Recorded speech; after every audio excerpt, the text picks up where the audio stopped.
Let me ask you a question. What's the first thing that comes to your mind when you hear the word animation? Some of you might say the obvious, like SpongeBob, Adventure Time, and like almost every Pixar movie known to man. But animation is way more than just cartoons. Animation is basically a bunch of different pictures strung together and played back at a fast pace to give an illusion of movement. So basically, things like a character walking in a video game, that's animation. Title sequences, that's also animation. This, well, okay, that's not animation. Cute though. But this symbol of a video buffering, that is animation. Dang it. So, why am I telling you all this? Well, it's simple. To show you how big animation is. There are many different types of animations, ranging from 2D, 3D, traditional, digital, stop motion, claymation. All of them are animation in one form or another. So how about we try making one?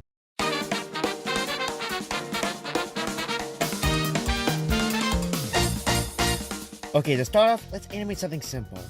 How about a ball? Alright, now to make it move. There are a couple of ways of going about it, but I'll explain the digital process. In many animation softwares, like Adobe Animate for example, there are things called frames. Frames are basically what makes up all of the animation. In digital animation, there are two different frames to utilize, frames and keyframes.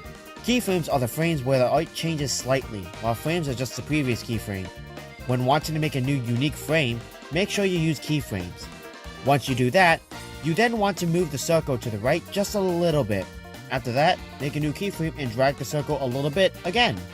After that, rinse and repeat until you reach the other side of the screen. The reason you want to move it only a little bit is due to the fact that the animation will then play it back with all of the frames put together. Once you're done, play it back and voila! Look at that! You just made an animation! See? That wasn't so hard. Yep. The movement's pretty stiff. How about we make it look more natural?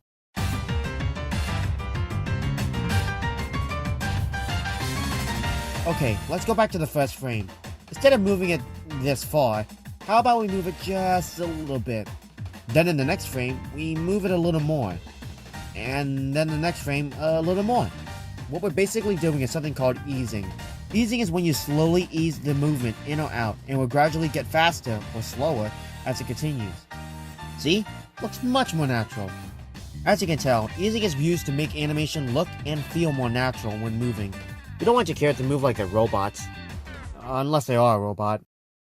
Anyways, we got easing done. What else is there to improve it? How about smear frames? Okay, you're probably asking what another smear frame is, so let me explain. Smear frames are basically motion blurs, but for animation. Instead of drawing each frame in detail, they instead draw a stretch or deformed motion of whatever's moving to convey a quick motion, like throwing a punch or swinging a sword. Now let's get back to a ball. Instead of just having the ball stay the same when it eases out, how about we stretch it out when it quickly goes to the other side? Like so. Now, one important thing to note is that we don't want smear frames to last for too long, as they're there to trick our eyes into thinking the object is moving at an incredibly fast rate. Having it last for too many frames will make the object look wiggly, deformed, misshaped, or worse, sluggish. The last thing you want your smear frame to do. Now look, the ball now looks like it's zipping back and forth. Pretty cool. Well, that's it. You just made an animation using a ball. Something I'm pretty sure most animators have done at least once in their life. I really hope that you learned at least one thing in this video. And if you didn't, you're probably already an animator. Which in that case, why are you watching this video?